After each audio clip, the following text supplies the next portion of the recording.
What's up guys, Shafik here. In this video we're going to cover this new browser that has just dropped. It's called Neo Browser AI. It's supposed to be something super special and completely change the game when it comes to browsers. So just quickly before we start, the difference between Neo Browser and Google Chrome is very simple. When you go into any other non-AI browser, for example, let's say you want to book ticket to Tokyo, right? You need to open up like 16 tabs, or maybe not 16, but like 5 tabs, get your notes here, find the booking of the flights, find the hotel, find all these different things. But with this Neo browser, it's supposed to help you do the process. First of all, it understands context, it understands then what you want to actually do, and it helps you actually finish those tasks, and also it remembers what you were working on. So this is the most powerful browser, and it basically helps you finish tasks. Let's get into downloading the browser. So if you go to neobrowser.ai, you click here download Neo, and I'm going to go for Neo for Mac OS, the M series chips. Download this, allow.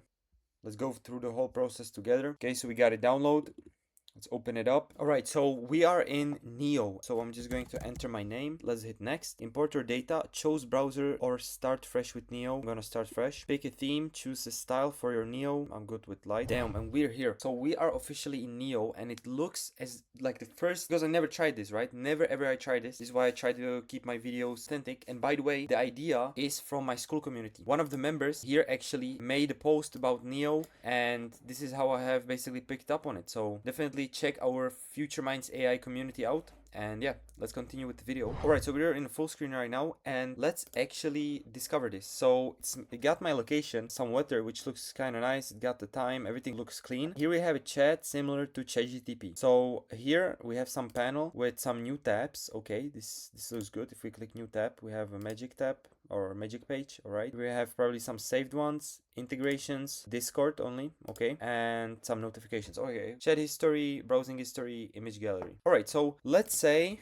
what's the okay, so it got us into Google, which is kind of surprising because I thought we're gonna be Neo, but okay, whatever. So when I want to go back into Neo, and let's say, oh, now it's working. Okay, okay. I think I know how this works. I can help you. Would you like me to search a book and book flights now? Yes, help me. So Neo is helping me, I guess. To assist you with your booking of flight to Turkey, I need a bit more information. So I set any time and date in June, and only for one person going to Istanbul.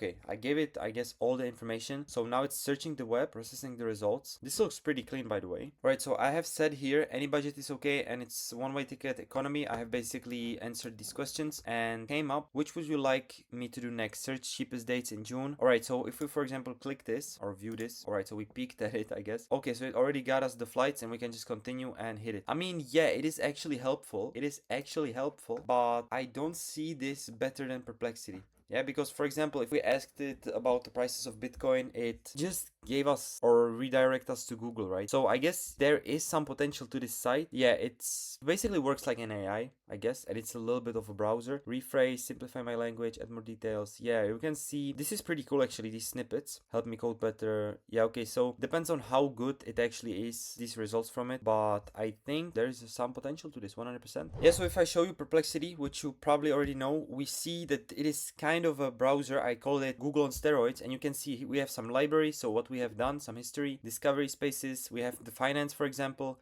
You can see the US markets, crypto, whatever you want. It's actually movable. I'm not sponsored by Perplexity at all. I'm just saying it's way better. You see everything is dynamic, it looks good. Whereas the Neo stuff just redirects you to Google, yeah? I mean, okay, it helps you, but let's say we start a new chat and I'm going to say searching for available flights, blah blah blah blah blah blah blah, whatever it says. You know, yeah, okay, it gave me the price already, gave me super important details in my opinion, booking steps, key tips, related, which dates are you flexible to travel. You know, I think this is genuinely better, yeah? In my opinion, Perplexity is still the king, because not just finance, but you have some spaces you can create yourself, or you have discovery for you, top topics, you have, for example, tech and science also. You can learn everything here, yeah? So definitely still on top, in my opinion. Yeah, let me know what you think in the comments, but Perplexity is low-key the best still. So yeah, it was a great tool to actually cover, and yeah guys, see you in the next videos. Bye bye.